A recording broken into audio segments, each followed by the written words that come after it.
अस्सलामुअलैकुम। ट्राउज़र में इलास्टिक कैसे लगाते हैं, आज मैं आपको ट्राउज़र में इलास्टिक लगाने का तरीका बताऊंगी। यहाँ मैंने एक ट्राउज़र लिया है, उसके आसन की दोनों सिलाइयाँ मैंने लगा दी हैं।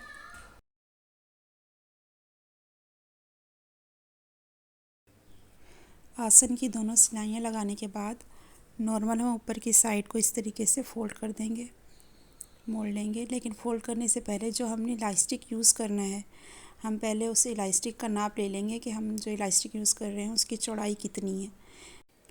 मेरे पास जो इलास्टिक है ये तकरीबन 1 इंच एंड 2 cm चौड़ी है, तो हम इस तरीके से इसका नाप ले लेंगे। इसका नाप लेने के बाद हम इसके नाप के मुताबिक ही जो हमारा ट्राउज़र है उसको हम फ़ोल्ड करेंगे। इस तरीके से ये देखिए, इलास्टिक निकाल लेंगे। इलास्टिक इसके साथ में जॉइन नहीं करूँगी, पहले मैं इसके ऊपर से इसकी सिलाई लगा लूँगी और इलास्टिक मैं इसके अंदर बाद में डालूँगी। ये बहुत ही आसान तरीका है, इस तरीके से आराम से और बहुत सफाई के साथ इलास्टिक लग जाती है। इलास्टिक की नाप करने का एक और तरीका ये भी है, जो कि ज़्यादातर मैं यूज़ करती हूँ। इलास्टिक लगाने से पहले मैं इलास्टिक को इस तरह से फिंगर की मदद से नाप कर लेती हूँ, यानी कि मेरा ये इलास्टिक जो है मेरी 2 फिंगर्स के मुताबिक 2 फिंगर्स के जितना है, चौड़ा है। तो इसी तरीके से मैं जब ट्राउज़र के ऊपर सिलाई लगाऊंगी तो 2 फिंगर की चौड़ाई के हिसाब से मैं यहाँ सिलाई लगाती चली जाऊँगी। इस तरह से मुझे बार बार इलास्टिक को इंच टेप की मदद से नापना नहीं पड़ेगा। इस तरीके से मैंने यहाँ इसकी नाप कर ली है। अब मैं इसके ऊपर सिलाई लगाना शुरू करूँगी।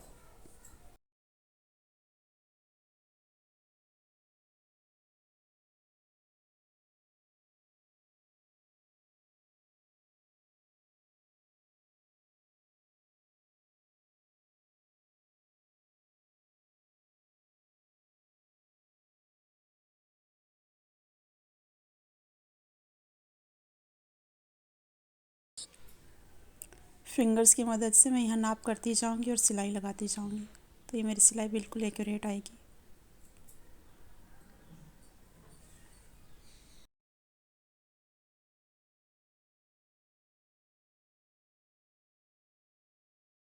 यहाँ ट्राउज़र के ऊपर का राउंड मुकम्मल हो चुका है। अब जहाँ से हमने सिलाई को स्टार्ट किया था उससे थोड़ा सा पहले हम सिलाई को रोक देंगे और पक्का कर लेंगे इस तरीके से। अब मैं ट्राउज़र को सिलाई से निकाल लूँगी। ये देखिए, पूरा मैंने ऊपर का इस तरीके से मोड़ लिया है और 2 फिंगर के हिसाब से ही मोड़ा है।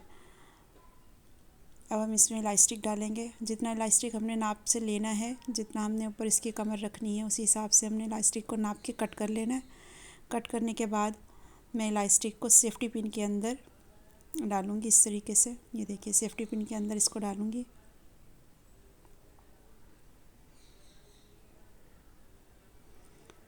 और इलास्टिक को इसके अंदर ट्राउज़र के अंदर डालना शुरू करेंगे।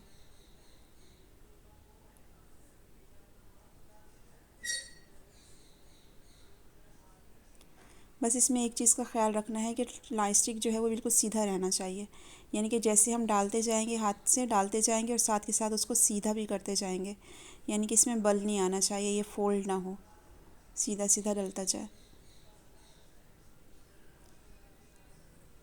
हल्की हल्की सी चुनें साथ के साथ इसके अंदर आती जाएंगी और हाथ की मदद से चेक करते जाएंगे कि अंदर कोई इसके अंदर कर्व ना आ जाए।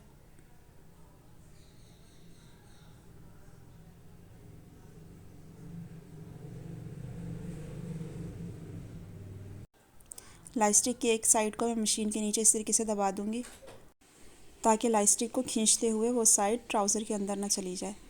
इस तरीके से हम हाथ से चेक करते जाएंगे कि ये गोलाई में फ़ोल्ड तो नहीं हो रहा, सीधा है।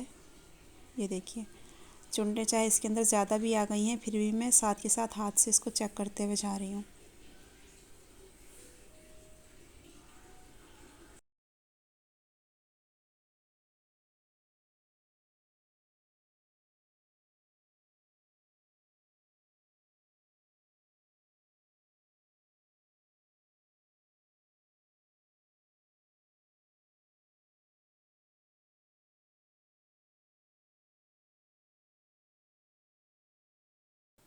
यहाँ ट्राउज़र में इलास्टिक पूरी डल चुकी है। अब मैं चुनों को बराबर कर लूँगी और जो साइड हमने मशीन के नीचे दबाई थी उसको निकाल के इस तरीके से मैं चुनों को बराबर करती हुई जा रही हूँ। इलास्टिक के दोनों सिरों को पकड़ना है इस तरीके से। यहाँ पर भी बहुत एहतियात रखना है कि दोनों सिरे बिल्कुल सीधे होने चाहिए। इस तरीके से देख लेना है कि दोनों सिरे सीधे हैं। किसी सिरे के अंदर अगर इस तरीके से बल आ रहा है या कर्व आ रहा है तो उसको निकाल लेंगे, उसको सीधा कर लेंगे। सीधा करने के बाद यहाँ पर हम इसकी सिलाई लगा लेंगे, पक्का कर लेंगे। 3-4 सिलाइयाँ इसके ऊपर हम लगा देंगे।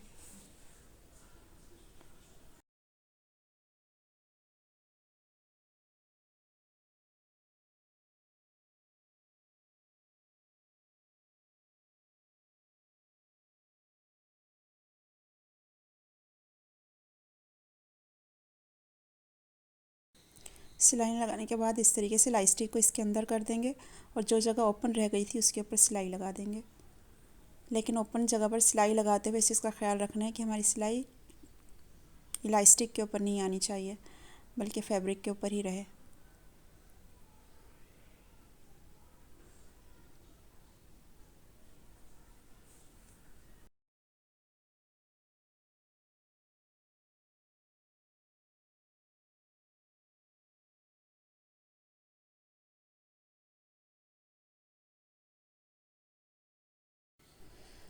अब मैं तमाम चुनों को इस तरीके से बराबर कर दूंगी।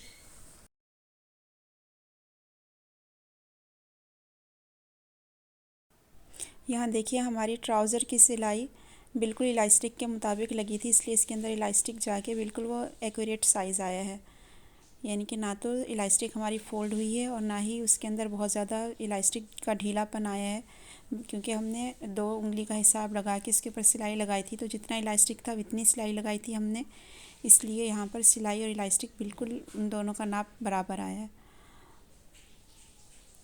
चुनों को एक जैसा करने के बाद अब मैं इसके बीच में एक सिलाई लगा लूँगी। सिलाई लगाते हुए पीछे से हाथ की मदद से इस तरीके से खींचते हुए कपड़े को लेकर जाएंगे। चाहें तो आप थोड़ी सी यहाँ पर सिलाई बड़ी कर लें। इस तरीके से एक हाथ से हम आगे की तरफ इलास्टिक को खींचेंगे और एक हाथ से पीछे की तरफ, और सिलाई लगाते जाएंगे।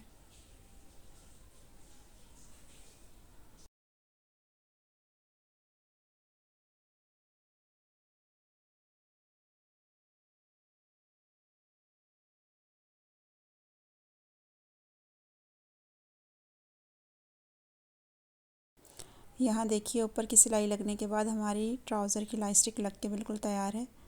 ये बिल्कुल ही फिनिशिंग और सफाई के साथ लगी है और लगाने का तरीका बेइंतहा आसान है। बहुत ही आराम से इलास्टिक लग जाती है।